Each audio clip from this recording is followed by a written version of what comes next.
दोस्तों अपने दबंग सुपरस्टार खेसारी लाल यादव फिर से एक गाने को लेकर आ रहे हैं। और दोस्तों वो गाना बहुत ही ज़्यादा ब्लास्ट लेवल का होने वाला है। जो गाना पवन सिंह का आया था राजा जी के दिलवा, वही गाना अब खेसारी लाल यादव लेकर आ रहे हैं, राजा जी के दिलवा। लेकिन दोस्तों वो गाना कब तक अपलोड कर दिया जाएगा, इसका तो अभी ऑफिशियल डेट नहीं आया है। लेकिन इस गाने का जो है पोस्टर आउट कर दिया गया है।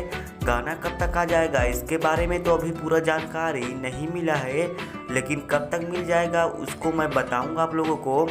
दोस्तों इस गाने को गाए हैं अपने दबंग सुपरस्टार खेसारी लाल यादव और नेहा राज।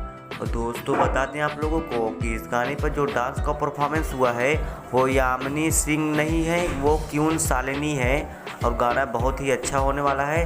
दोस्तों आप सभी के बीच ये गाना कब तक अपलोड किया जाएगा, इसका भी ऑफिशियल डेट नहीं आया है। जैसे ही इस गाने का ऑफिशियल डेट आएगा तो सबसे पहले आपके पास नोटिफिकेशन पहुंच जाएगा।